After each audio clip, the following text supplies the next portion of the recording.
누군가를 위해서 기도할 때 거기에 그 사람, 그 대상을 향한 마음이 담겨 있기 마련이죠. 또 더군다나 그 공적으로 쓴 기도문에는 기도하는 대상뿐만 아니라 그것을 읽는 모든 사람들에게 하고 싶은 그런 전달하고 싶은 마음이 담겨 있기 마련입니다. 바울은 에베소 교회를 위해서 기도하고 있지만 이 편지를 함께 읽을 우리들을 위해서도 간구하고 있는 것이죠. 바울이 무엇을 기도했죠? 마음의 눈이 밝혀지기를 기도했습니다. 마음의 눈이 밝아져서 무엇을 하길 원했습니까? 무엇을 깨닫길 원했죠? 먼저는 부르심의 소망을 알기를 원한다라고 그랬습니다. 하나님께서 우리를 부르셨다라는 사실이, 우리를 하나님의 아들들로 부르셔서 거룩하고 흠이 없게 만들어 가신다라는 그 사실이 우리에게 어떤 소망이 되어지는지를 바울은 알기를 원했습니다. 또 무엇을 알기 원했냐? 그 기업의 영광의 풍성함을 알기 원한다. 기업이 무엇입니까? 하나님의 소유가 되었다라는 것이죠. 하나님께서 하나님의 뜻을 위해 우리를 부르시고 하나님의 뜻을 위해 우리의 삶을 이끌어 가십니다. 그 영광이 얼마나 풍성한지를 알기를 원한다라고 바울은 기도했습니다. 바울의 기도를 통해서 우리 역시 동일한 것을 기대할 수 있습니다. 우리의 마음의 눈이 밝아져서 보지 못한 것들을 보게 되고 그것을 붙잡고 살아가기를 구하게 되는 거죠.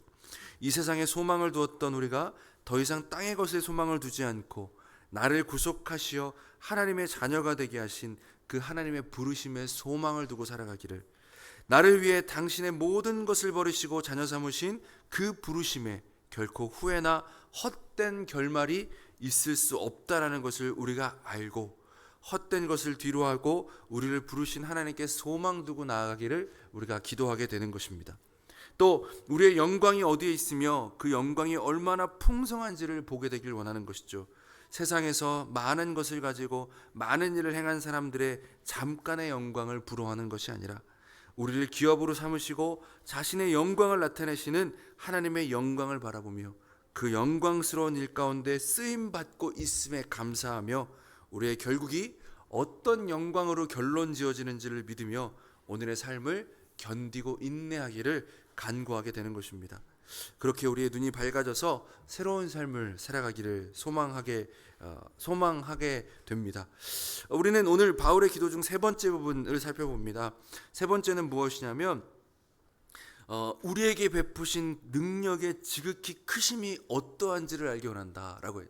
우리 설교의 제목이기도 하죠. 우리에게 베푸신 능력의 지극히 크심이 어떠한지를 우리가 알기 원한다. 하나님께서 크신 능력으로 우리와 함께 하시는데 그 능력이 무엇인지를 우리가 알 때 우리는 또한 새로운 삶을 살아가게 될 수 있습니다. 그 능력이 무엇일까? 여러분, 여기 우리가 우리나라 개역 개정 성경으로 보면 조금 모호할 때가 있어요. 그럴 때는 어떻게 하시면 좋냐면 다른 번역의 성경을 좀 찾아보시면 성경의 의미가 좀 더 직접적으로 다가오게 될 때가 있습니다. 우리가 읽는 성경은 번역본이기 때문에 여러 번역본을 두루두루 참고해서 보시면 성경을 이해하기가 참 좋아요. 요즘에 얼마나 시대가 좋은지 인터넷으로 얼마든지 다양한 성경을 번역해 볼 수 있어요. 여기 새번역 성경이라는 성경이 있는데 거기에는 이렇게 번역하고 있습니다. 또한 믿는 사람들인 우리에게 강한 힘으로 활동하시는 하나님의 능력이 얼마나 엄청나게 큰지를 여러분이 알기를 바랍니다. 하나님께서는 이 능력을 그리스도 안에 발휘하셔서 그분을 죽은 사람들 가운데서 살리시고 하늘에서 자기의 오른편에 앉히셔서 모든 정권과 권세와 능력, 주권 위에 그리고 이 세상뿐 아니라 오는 세상에서 일컬을 모든 이름 위에 뛰어나게 하셨습니다. 조금 더 이해하기가 편하신가요? 우리에게 베푸신 그 능력이 무엇이라는 거예요? 그 능력이 뭐냐? 어떤 능력입니까? 그리스도를 죽은 자 가운데서 살리신 능력이 우리에게 베푸신 능력과 동일하다는 것이고요. 예수 그리스도를 모든 이름 위에 뛰어나게 하신 그 능력이 우리에게 베풀어진 능력과 같은 것이라는 것을 바울은 먼저 가르쳐주고 있습니다. 그러니까 하나님께서 우리에게 베푸신 능력이 무엇인지를 알려면 하나님께서 그리스도를 살리신 능력이 무엇인지를 알아야 되고요. 하나님께서 모든 이름 위에 뛰어나게 하신 그 능력이 무엇인지를 알아야 된다는 얘기죠. 성경은요, 일관되게 하나님께서 예수 그리스도를 다시 살리셨다라고 말하고 있습니다. 예수님께서 십자가에 달려 죽으신 이유는 죄의 삭시 죽음이었기 때문입니다. 그렇죠? 하나님께서 아담에게 뭐라고 그러셨죠? 선악을 알게 한 나무 열매를 먹지 말라. 먹으면 정령 죽으리라라고 말씀하셨죠. 그때의 죽음은 단지 호흡이 끊어지는 죽음만이 아니라 하나님과의 관계가 끊어지는 죽음이라고 말씀드렸었죠. 예수님께서는요, 십자가에서 우리 모든 죄값을 단번에 완전히 치르셨습니다. 원래는 내가 죽어야 되는데 나 대신 누가 죽으셨어요? 예수님께서 죽으셨습니다. 내가 지불해야 될 죄의 값을 예수님이 나 대신 지불해 주셨어요. 그것이 속량이다라고 우리가 함께 배운 바가 있습니다. 예수님께서 모든 값을 치르셨기 때문에 예수님 안에서 우리는 자유함을 얻었습니다. 어디서부터 자유함이에요? 죽음에서 자유해졌어요. 우리는 하나님과의 관계에 있어서 이제 하나님과 우리와의 관계가 새로워진 거예요. 더 이상 우리는 죽음의 노예가 아니고요, 죄의 노예가 아니라 하나님의 아들들이 되었습니다. 놀라운 복음이죠. 그럼 여기서 잠깐, 왜 예수님께서 죽음의 모든 값을 지불하셨고 우리는 죽음에서 자유해졌는데 여전히 우리는 죽는가? 여러분, 이런 거 생각해 보신 적 있으세요? 왜 죽을까요? 그러니까 여기서 말한, 제가 말한 죽음은 왜 우리는 숨이 끊어질까요? 시간이 되거나 사고가 나거나 병들면, 성경은 이것을 어떻게 정리하고 있냐면, 이제 우리의 육신의 죽음은 이 세상에서의 죄를 짓는 것을 그치고 하나님의 영원한 나라로 들어가는 과정이다라고 표현합니다. 그러니까 우리의 죽음은요, 죄 아래서 죽는 자의 죽음과 다른 죽음이다라는 것을 기억해야 돼요. 우리의 죽음은 오히려 소망이 되어져요. 왜요? 죄 짓는 것을 그치고 죄 없는 그 세상으로 가기 위한 과정이고 통로라는 거예요. 옷을 벗고 새로 입는 과정인 것이죠. 자, 다시 본론으로 돌아와서요, 예수님께서 모든 값을 치르셨습니다. 그렇기 때문에 예수님은 더 이상 죽음 아래 있으실 필요가 있을까요? 없을까요? 없으신 거죠. 그래서 하나님께서는 예수님을 죽음 아래, 죽음 가운데 두지 않으시고 다시 살리셨습니다. 하나님은 생명의 주관자이시죠. 생명의 주관자이신 주님께서 하나님의 능력으로 예수 그리스도를 다시 살리신 거예요. 이제 예수님의 죄의 값을 다 치르셨다라는 게 다시 사심을 통해 증명되어진 것이죠. 예수님의 부활은요, 죽음의 죽음을 알리는 놀라운 사건이다. 죽음이 죽었어요. 이제 우리는 죽음에서 자유롭게 되셨습니다. 하나님은 그 능력을, 생명을 살리시는 그 능력을 예수 그리스도의 부활을 통해서 증명하여 내셨습니다. 또한 바울은 중요한 사실을 언급하죠. 하나님께서는 그리스도를 다시 살리셨을 뿐 아니라 어떻게 하셨습니까? 하늘에서 하나님의 오른편에 앉히셨어요. 하나님의 보호자 우편에 앉으셨다는 건 그냥 좋은 의자, 무슨 안마 의자 같이 좋은 의자에 앉히신 게 아니라 통치하는 자리에 앉히셨다는 거예요. 이 모든 세상의 통치권자로 예수 그리스도를 삼으셨다는 겁니다. 그래서 모든 권세와 모든 능력과 모든 것 위에 뛰어난 이름으로, 모든 왕 중에 왕이요, 모든 권세자 중에 권세자요, 모든 이름에 뛰어나신 분으로 예수 그리스도를 삼으셨다는 거예요. 그러니까 모든 능력 위에 능력으로 하나님께서 예수 그리스도를 높이셨다라는 것을 바울은 함께 얘기하고 있어요. 근데 중요한 건 무엇입니까? 그 능력을 누구에게 행하신다는 거예요? 우리에게 행하신다는 거예요. 우리를 인도하시는데 어떤 능력으로 행하시냐? 예수 그리스도를 다시 살리신 그 능력으로, 예수 그리스도의 이름을 모든 이름 위에 뛰어나게 하신 그 능력으로 우리에게 행하신다라는 것을 다시 한번 가르쳐주고, 그것을 우리가 알기 원한다라고 기도하고 있는 것이죠. 여러분, 왜 바울이 이렇게 기도하고 있을까요? 우리가 하나님의 능력의 크심이 어떠한지를 사실 이미 알고 있어요. 그런데 그것보다 더 중요한 건 뭐냐면, 왜 바울이 이렇게 기도하고 있는가 하는 것이죠.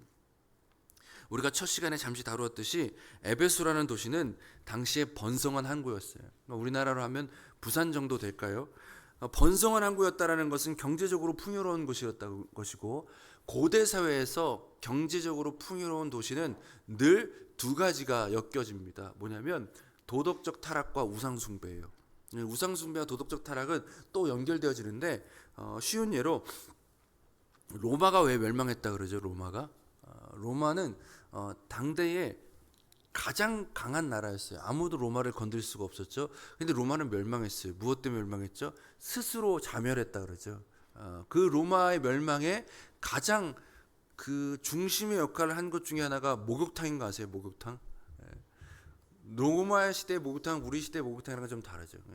그냥 뭐 남녀 불구하고 다 같이 그 탕 안에 모여서 할 일이 없으니까 거기서 계속 말을 하고 나쁜 짓을 하고 도덕적으로 타락하고 문란한 모습들이 그 안에서 계속 벌어진 거예요. 다들 먹고 누워서 먹고 살찌고 할 게 없으니까 계속 그래서 다들 비둔하여지고, 로마의 그 세계사 얘기를 보면요, 먹는 거에서 너무 그 한계가 오니까 중간에 나가서 그 독초를 먹고 토하고 또 와서 또 먹고 이런 일들도 계속 자행됐다 그래요. 그래서 다 누워가지고 먹기만 하는 거예요. 그리고 성적으로 문란했어요. 그 우상 숭배와 성적 문란함은 늘 같이 갔거든요. 왜냐하면 우상 숭배하는 그곳에 성창들이 있었어요. 남자도 있고 여자도 있고. 그리고 가끔 이제 뭐 어떤 영화나 뭐 드라마나 세계사 그런 자료들 중에 보면 굉장히 성적으로는 어떤 행위를 통해서 신들의 환심을 살려고 하는 그 문화가 그때 당시에 가득했습니다. 그러니까 에베소가 그런 도시였어요. 더군다나 에베소는요, 번성했기 때문에 그 우상들이 넘쳐났어요. 그리스 로마 신화 보면 별의별 신 다 있잖아요. 뭐 제우스도 있고, 뭐 아테네도 있고, 뭐 포세이돈도 있고, 그런 수많은 신들이 많이 있었어요. 그런 곳이 에베소였기 때문에 이 에베소에서 살아간다라는 것은 굉장히 위험한 것이었죠. 세상 사람들의 관점에서는 전혀 위험하지 않죠. 그러나 교회의 관점에서 봤을 때 상당히 위험하죠. 왜냐하면 수많은 우상 숭배에 참여하지 않는다라는 건 오늘날로 치면 그냥 점집 안 간다 이 정도가 아니에요. 사회생활을 못한다라는 의미를 가지고 있어요. 그러니까 고대사에서 생일 파티를 어디서 하냐? 우상의 신전에 가서 그 우상 앞에 상을 펴놓고 생일 파티를 하면서 거기서 또 잘못된 행동을 하고, 그런 게 일반적이었어요. 그러니까 내가 우상을 숭배하지 않는다라는 건 생일 파티도 못 가는 거예요. 경제 활동도 못 해요. 왜냐하면 그 우상들 중에 가장 큰 우상이 무엇이었냐? 황제 숭배였거든요. 황제 숭배. 경제 활동을 하려면 상업 길드에, 상업 조합에 가입해야 되는데 그 상업 조합에서 계속해서 했던 일이 황제 숭배고 우상 숭배였어요. 참여할 수가 없는 거예요. 그러니까 경제 활동도 못 하죠. 사회 생활도 못 하죠. 그러니까 교회는요, 늘 그 사회에서 차별당하고 정치적으로 보호받지 못하는 상황 가운데 살아갈 수밖에 없었습니다. 그래서 초대교인들의 대부분이 가난했고요. 초대교인들이 대부분이 억울하게 살았습니다. 문헌들을 보면 실제로 그리스도인들이 가르쳐서 뭐라고 불렀냐? 무신론자고 인류를 미워하는 자들이다라고 이렇게 폄하해서 그들을 대놓고 핍박했어요. 왜 무신론자라고 했냐면 좀 이상하지 않으세요? 그렇게 수많은 신들을 섬기면서 왜 예수님을 믿고 하나님을 믿는 사람들을 박해했을까요? 교회 그리스도인들은 유일신을 믿었잖아요. 그러니까 다른 신들을 인정하지 않았기 때문에 거기서부터 충돌이 오는 거예요. 만약에 교회가 하나님도 믿고 그들이 믿는 제우스도 인정해 줬다면 같이 잘 지냈을 겁니다. 근데 그게 안 되잖아요. 우리는 유일신을 믿고 유일하신 하나님을 믿기 때문에 그것을 인정할 수가 없잖아요. 그러니까 반대로 그쪽에서도요, 공식 종교로 인정해 주지 않았어요. 그래서 어떤 사회에 무리를 일으키는 그런 잘못된 사이비 집단 이런 식으로 몰아가지고 그들을 괴롭혔던 거죠. 그리스도인들은 당시의 시도의 풍조를 따르지 않고 오직 하나님의 말씀 안에서 살기를 원했습니다. 그래서 언제 죽을지 모르는 두려움과 차별과 박해와 억울함 가운데 살아갈 수밖에 없었어요. 그랬기 때문에 바울은 기도하는 거예요. 걱정하지 말아라. 하나님의 능력이 너희와 함께하고 있다. 그 능력이 어떤 능력이에요?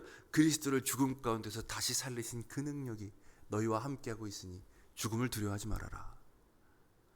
모든 이름 위에 예수 그리스도의 이름을 뛰어나게 하신 그 능력이 너희와 함께하고 있으니 세상의 권력 앞에 두려워하거나 불안해하지 말아라 라고 바울이 가르쳐주고 싶은 거예요. 바울의 기도가 오늘 우리에게도 그대로 적용되는 이유가 무엇일까요? 우리도 에베소 교인들과 비슷한 사회 가운데 살아가고 있기 때문입니다. 우리는 제우스나 아테네라고 하는 이름 지어진 그런 우상들을 섬기는 세상을 살아가고 있지 않지만 우리에게도 헛된 우상들이 있죠. 우상이 무엇인 줄 아세요? 하나님이 주실 수 있는 것을 다른 대상에게서 구하는 게 우상이에요. 대표적인 우상이 뭘까요? 돈이죠. 권력이고요. 사람이 될 수도 있고 명예가 될 수도 있고 학벌이 될 수도 있고 너무나 많은 우상 가운데 우리는 살아가고 있습니다. 또 하나님의 뜻대로 살아갈 때에 우리는 세상의 가치와 충돌하게 되어지죠. 그래서 차별당할 수밖에 없는 가운데 우리는 살아갑니다. 저는 그래서 이런 말을 쓰길 좋아합니다.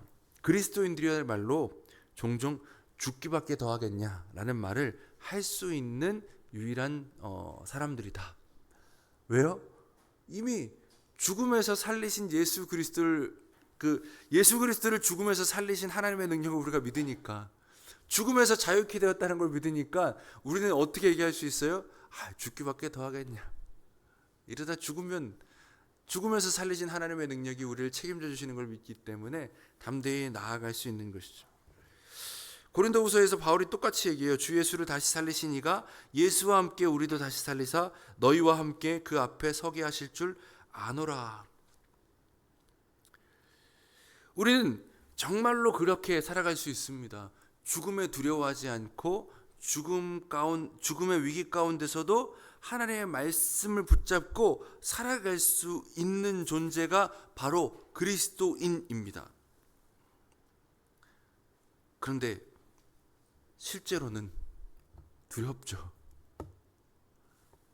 죽음에 대한 두려움 때문에 그 대상에 집착하고 굴복할 때가 좀 더 많은 것 같습니다. 돈이 없으면 죽을 것 같아요. 그래서 돈에 집착하죠. 돈을 위해 다른 것들을 포기합니다. 실제 돈 때문에 사람이 죽기도 하고 살기도 합니다. 그래서 우리는 돈 앞에 두려워할 때가 많이 있습니다. 우리를 두렵게 하는 것들이 얼마나 많이 있습니까? 우리 안에는 거절에 대한 두려움이 있습니다. 친구들에게 거절당하는 게 두렵고요. 직장 내에서 동료들에게 거절당하는 것이 두렵고, 속한 단체나 그룹에서 거절당하는 것이 두렵습니다. 우리는 분명 알고 있습니다. 우리는 죽음을 이긴 자들이고 죽기밖에 더하겠냐라는 말을 하면서 당당히 살아갈 수 있는 존재라는 것을 알고 있습니다. 그럼에도 실제 삶에서 오는 두려움을 견디기가 힘듭니다. 신자로 살아간다는 것은 어느 정도 오해와 편견 가운데 살아간다는 것을 감수할 수밖에 없습니다. 왜냐하면 그들은 모르거든요. 우리가 아는 것을 그들은 모르고요. 우리가 믿는 것을 그들은 믿지 않습니다. 그래서 아무리 설명을 해도 공감받지 못하고 비난과 조롱당할 때가 많이 있습니다. 그래서 그것들이 두렵습니다. 우리가 어떤 선택을 해야 마땅합니까? 세상과 하나님 사이에서 우리는 누구를 두려워해야 됩니까? 세상에 거절당하는 것을 두려워해야 됩니까? 하나님께 거절당하는 것을 두려워해야 됩니까? 하나님과 세상 사이에 무엇을 선택하는 게 마땅하죠? 여러분, 사실 이건 고민할 거리가 아니에요. 지금 인류가 몇 명 정도 될까요? 한 80억 정도라고 잡아볼까요? 그럼 그 중에 그냥 단순하게 계산해서 절반은 40억의 인구잖아요.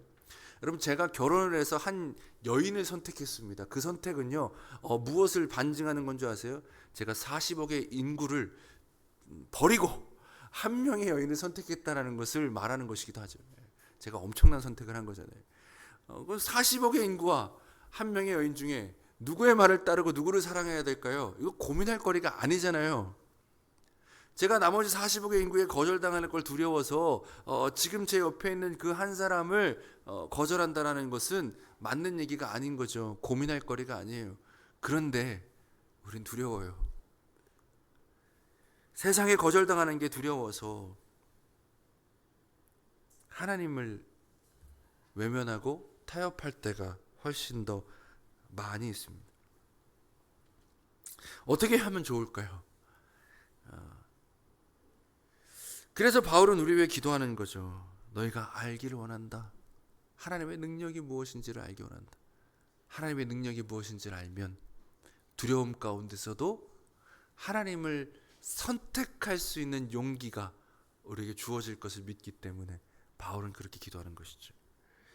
말씀을 조금만 더 볼까요? 이것은 더 큰 의미가 있습니다. 사실은요, 그냥 우리 개개인에 국한되어지는 문제가 아니라 바울은 이 문제를 좀 더 확장해요. 우리가 하나님을 선택하느냐, 세상을 선택하느냐, 이 문제가 단순히 우리 안에만 국한된 게 아니라 더 큰 의미가 있다는 것을 바울이 우리에게 가르쳐 주는 거예요.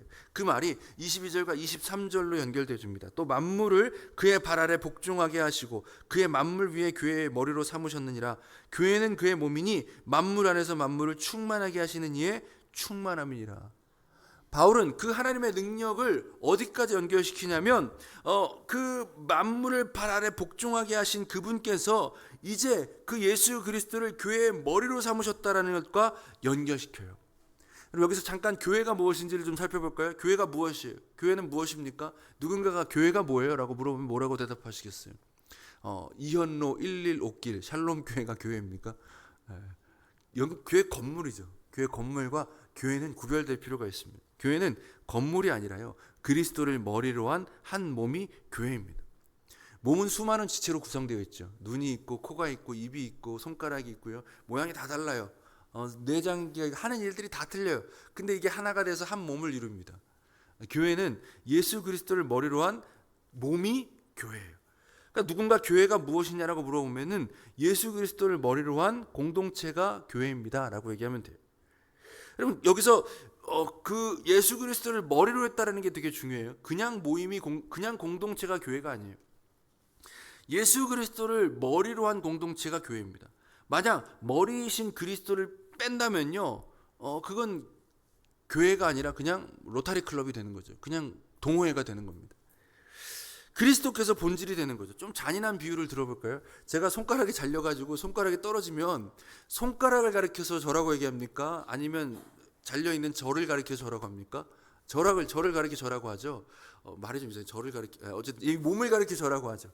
근데 만약에 머리가 잘렸다고 생각해 보세요. 그럼 떨어져 나간 머리가 저예요? 아니면 머리가 잘려 나간 몸이 저예요? 구분이 안 되죠. 둘 다 저예요. 머리는 본질이에요. 본질, 그렇죠? 예수 그리스도가 교회의 본질이라는 겁니다. 몸이 중요하지만요, 그냥 몸이 중요한 게 아니라 예수 그리스도를 머리로 했다는 게 중요해요. 본질이 예수 그리스도인 공동체가 교회인 거죠. 또 머리가 되신다라는 것은 또 중요한 의미가 하나가 있는데요, 우리 몸은요 머리에서 나오는 신호를 통해서 움직입니다. 그렇죠? 제가 손가락을 이렇게 움직이지만 얘가 혼자 움직이는 게 아니라요, 머리에서 주는 신호에 따라서 움직여요. 만약에 머리에서 손가락을 움직이라고 했는데 손가락이 안 움직이면 그거를 가리켜 뭐라고 얘기하죠? 장애가 있다고 얘기해요. 교회는요, 어떤 교회가 정말 교회다운 교회냐? 머리이신 그리스도의 말씀에 순종하는 교회가 진짜 교회다운 교회예요. 하나님의 말씀, 예수 그리스도의 말씀을 따라서 제대로 움직이지 않으면 그 교회는 장애가 있는 겁니다. 그래서 가장 교회다운 교회는요, 예수 그리스도가 주인 되는 교회가 가장 교회다운 교회예요. 그런 의미에서 우리 한번 살펴볼까요? 우리 교회, 우리 샬롬 교회는 누가 주인인 교회입니까? 제가 이 앞에서 누누이 말씀드리지만요, 제가 뭐 여러분들 앞에 겸손한 척 하려고 하는 얘기가 아니라 저도 살려고 하는 얘기. 제가 주인이 아니에요. 담임 목사가 주인 되는 교회는요, 잘못되게 되어 있습니다. 또 교회에 어떤 기득권들이 있어서, 우리 교회는 아직 뭐 기득권이 형성될 만큼, 그렇죠, 다 기득권이에요. 기득권이 있어서 그 교회를 좌지우지한다면요, 그 교회도 장애가 있는 겁니다. 어떤 뭐 외부의 세력이 와서 교회를 좌지우지한다, 장애가 있는 거죠. 우리 교회가 오직 예수 그리스도를 주인으로 삼고 그 주인의 말씀에 순종하여서 온전히 세워지는 교회가 되길 간절히 소망합니다. 그걸 위해 우리 함께가 나아가야 돼. 함께 주님의 말씀 앞에 겸손히 저와 여러분이 서는 것이죠. 바울은 이렇게 교회에 대해서 우리 가르쳐 주면서 그 하나님의 능력이 예수 그리스도를 교회의 머리가 되게 하셨다라고 얘기해요. 하나님께서 만물을 그의 말 아래 복종하게 하셨고 그 능력으로 교회의 머리가 되게 하셨다는 것이 우리에게 가르쳐 주는 것이 무엇일까요? 하나님 앞에 무엇을 잘하는 것인지를 다시 한번 가르쳐 주는 거예요. 세상의 요구를 따르기 위해 그리스도를 버리는 것이 잘하는 것이 아니라 세상에서 거절당하더라도 그리스도를 따르는 것이 잘하는 것이다. 교회다운 모습이다라는 것을 가르쳐 줘요. 물론 어렵죠. 어렵기 때문에 그 다음에 이야기를 하고 있는 거예요. 여러분, 사실 세상을 선택한다고 해서 하나님께서 우리를 버리진 않으실 것입니다. 이미 자녀 삼으셨는데요, 우리를 버리겠어요? 그래서 저도 이렇게 표현하는 거예요. 교회가 잘못된 것을 따라가면요, 그 교회에 장애가 있는 거예요. 병든 거죠. 그렇다고 교회가 아닌 건 아니라고 할 수는 없겠죠. 그럼 고쳐야 되는 거죠. 그래서 우리가 어떤 다른 교회들의 문제를 얘기할 때도 조심해야 돼요. 그 교회가 마치 교회가 아닌 것처럼 같은 지체의 마음으로 내 몸의 한 부분이 고장났을 때 무작정 비난하지 않잖아요. 그 아픔을 공감하면서 같이 이렇게 얘기해 줄 수 있어야 돼요. 부모는요, 자녀를 결코 버리지 않으세요. 하나님께서 우리가 잘못한다고 해서 우리를 버리지 않으십니다. 그런데 우리가 세상을 선택하면요, 우리가 사랑하는 하나님의 마음이 아플 수 있겠죠. 속상하시겠죠. 아까 제가 이제 목이 좀 풀렸네요. 내가 원하는 한 가지, 주님의 기쁨이 되는 것, 열창을 하다가 목이 쉬었는데, 그 마음이 우리 안에 있다면 하나님의 말씀을 떠나서 세상과 타협하려고 하는 것이 힘들 겁니다. 세상을 뒤로하고 하나님을 선택하면 죽을 것 같아요. 그래서 우리는 늘 하나님께 죄송하다고 하면서 세상을 선택할 때가 많이 있습니다. 이게 우리의 모습이잖아요. 하나님의 마음을 좀 아프시게 하더라도 하나님 죄송합니다 하고 그냥 세상과 타협하고 마는, 늘 거절당하는 건 더 사랑하는 부모님이죠. 자녀들을 키우다 보니까 속이 상할 때가 있어요. 내가 지한테 어떻게 했는데 내가 아니라 친구를 선택하는 그 모습이 우리의 모습입니다. 그래서 바울이 23절에 중요한 얘기까지 이끌고 가는 거예요. 교회는 그의 몸이니 만물 안에서 만물을 충만하게 하신 이의 충만함이라. 힘들더라도 우리가 하나님의 말씀을 따라 행할 때 어떤 의미가 생겨나는지. 교회는요, 그냥 그리스도의 몸이 아닙니다. 만물 안에서 만물을 충만하게 하시는 이의 충만함이. 말이 좀 어렵죠. 하나님께서 만물 안에서 만물을 충만하게 하신대요. 근데 그 충만을 무엇을 통해서 이루신다고요? 교회를 통해서 이루신다고요. 여기서 말하는 충만이라는 단어는 플레로마라는 단어인데요, 그냥 가득 채운다는 의미만이 아니라 완성하고 성취한다는 의미예요. 바울이 앞서서 9절과 10절에서 얘기했던 것을 확장해서 얘기하는 거예요. 그의 뜻의 비밀을 우리에게 알리신 것이요 그의 기뻐하심을 따라 그리스도 안에서 때가 찬 경륜을 위해 예정한 것이니 하늘에 있는 것이나 땅에 있는 것이 다 그리스도 안에서 통일되게 하심이라. 이 일을 누구를 통해서 행하신다고요? 교회를 통해서 행하신다고요. 그럼 교회의 어떤 모습을 통해서 행하실까요? 교회가 힘들더라도 하나님의 말씀을 따라 순종할 때, 머리이신 그리스도의 말씀을 따라 순종할 때 그 순종을 통해서 만물을 충만하게 하신다고요. 우리의 순종은요, 그냥 우리에게만 국한된 얘기가 아니에요. 복을 받고 못 받고 이런 단순한 문제가 아니라요, 하나님께서 하나님의 뜻을 따라 만물을 충만하게 하시는 그 일 가운데 우리를 부르셨다는 거예요. 그래서 바울이 뭐라고 표현한 거예요? 그 기업의 영광의 풍성함이 무엇인지를 우리가 알게 원한다.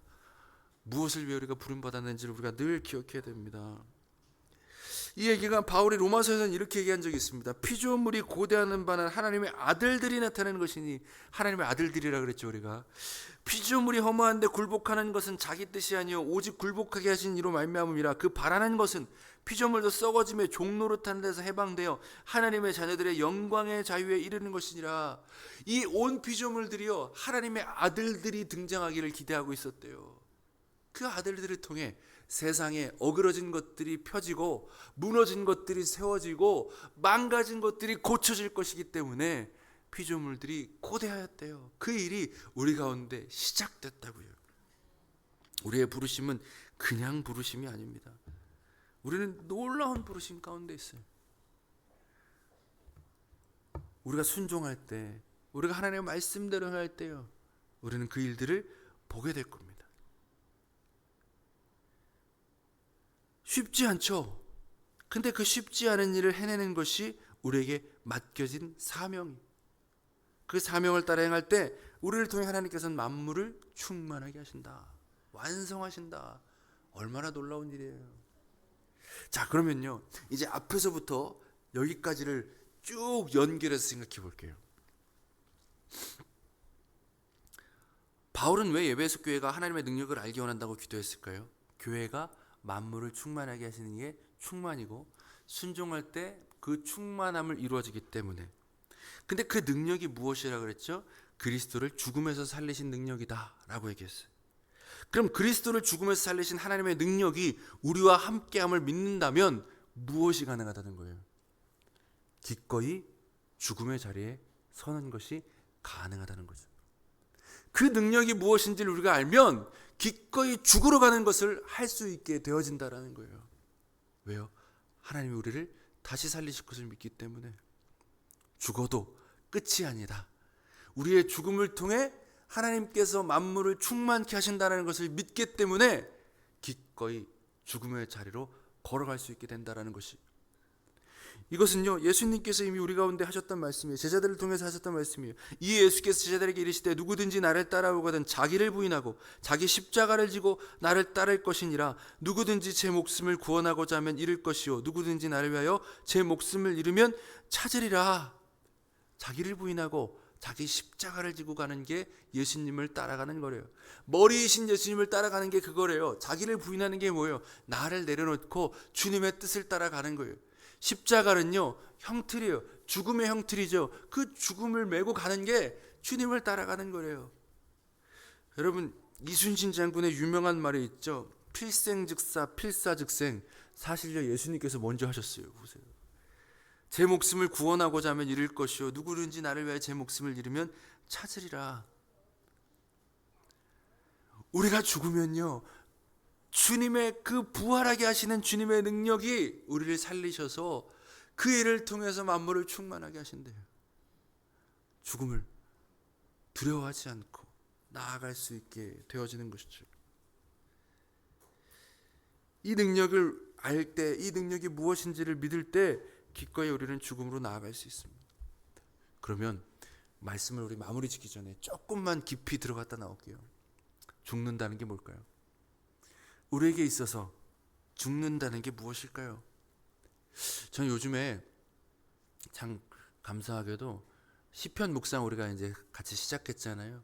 시편의 그 기도들을 통해서 죽는다는 게 무엇인지를 배워가게 되는 것 같아요. 다윗이 어떤 기도들을 하죠? 억울한 가운데 내 힘으로 그 억울함을 갚으려 하지 않고 하나님께 맡기는 모습이, 죽게 피하는 모습, 그게 죽는 것입니다. 내 손으로 복수하려 하지 않고 하나님의 손에 맡기는 거예요. 그게 죽는 겁니다.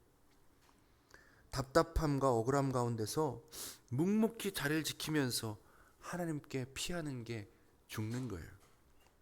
당장의 결과를 내지 않고 기다리는 거, 그게 죽는 겁니다. 내 뜻대로 되지를 바라며 악인의 길에 서지 않고 하나님의 뜻을 믿으며 끝까지 말씀에 순종하는 삶을 살아가는 것이 죽는 것입니다. 성경은 반복해서 우리에게 죽는 것이 무엇인지를 여러 차원에서 가르쳐 주시죠. 기꺼이 높은 자리에 앉을 수 있음에도 낮은 자리로 가는 것, 대접받으려 하지 않고 대접하려 하는 것, 원수가 바뀌지 않았음에도 원수를 그저 사랑하는 것이 죽는 것입니다. 오른뺨을 맞으면 같이 때리고 싸우는 것이 아니라 왼뺨을 돌려내어 주는 것, 그것이 죽는 것이죠. 우리가 지난번에도 다루었지만 바보로 사는 게 죽는 겁니다. 이게 얼마나 힘든 일인지요, 제가 최근에 좀 알게 된 것 같아요. 다 자세히 얘기하기는 어렵지만 밤에 잠이 안 오고 자다가도 갑자기 일어나서 속이 타들어갈 것 같은 울분이 있을 때 화를 내지 않고 하나님 앞에 그 활을 가지고 나갈 수 있는 거, 그게 죽는 겁니다. 다니엘서를 한번 생각해 볼까요? 다니엘서는요, 한편으로 우리가 죽을 때 어떤 일이 가능한지를 보여줍니다. 다니엘의 세 친구는요, 왕의 금신상에 절하지 않아서 풀무불에 던져집니다. 다니엘은 왕의 명령을 어김으로 사자굴에 던져지죠.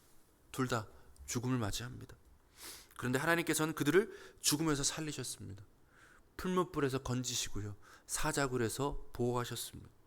그래서 만물을 충만하게 하시는 하나님의 영광을 나타내요. 근데 성경과 실제는요, 조금 차이가 있는 것 같아요. 무슨 의미냐면 실제는 좀 더 잔혹한 것 같습니다. 제가 예전에 이제 목회할 때 저를 정말 힘들게 했던 한 학생이 있었어요. 다른 의미에서 힘든 게 아니라 안 바뀌니까. 그래서 저도 힘들게 했죠. 제 생각대로 바뀌지가 않아서 너무 화가 나고 속이 상하는 거예요. 타일러도 안 되고요, 심지어 때려도 안 되더라고요. 뭘 해도 바뀌지가 않아요. 근데 말씀을 준비하면서 무슨 생각이 나냐면, 아, 내가 죽지 않았었구나. 내 뜻대로 바뀌기를 강요했구나. 그냥 가만히 그 옆에 있어주는 게 필요했구나. 그게 죽는 거죠. 정말 답답하게도 우리 삶에는요, 풀무불이나 사자굴 같은 일들이 잘 안 일어나는 것 같아요. 왜 이상하게 하나님은 제 기도를 안 들어주실까요? 성경을 보면 고난이 있더라도 결국에 영광으로 끝이 나는데 왜 우리 인생에는 고난만 있는 것 같고 영광은 보이지가 않을까요? 물론 답은 할 수 있어요. 성경은 함축적으로 시간을 건너뛰어서 하기 때문에 아브라함 같은 경우도 뭐 몇십 년에 한 번씩 주님이 나타나시잖아요. 그런 거에 비하면 사실 우리가 더 나은 건데, 그래도 당하는 사람의 입장에서는 그렇지가 않잖아요. 왜 나에게 닥친 고난은 끝날 기미가 보이지 않고, 왜 내 이 억울함은 풀어질 기미가 보이지 않고, 왜 하나님은 계속 나에게 참으라고만 하시는가? 답답하죠. 그런데요, 그렇다 하더라도 포기하지 마십시오. 아직 하나님의 때가 오지 않았을 뿐이에요. 바울은 우리에게 계속해서 말합니다. 그 능력이, 너희와 함께하는 그 능력이 어떠한 능력인지를 알아라. 그걸 믿고 기다려라. 죽는 게 힘들지만 하나님께서 살리신다. 하나님의 능력으로 인해 나의 죽음은 결코 헛되지 않는다. 이쯤 되면요, 이런 생각이 들어야 마땅합니다. 교회를 괜히 다닌 것 같다. 괜히 믿음 주셔서 이게 힘들고 화도 못 내고 이거 어떻게 하라는 건가. 여러분, 원수를 사랑하는 가장 확실한 방법이 뭔지 아세요?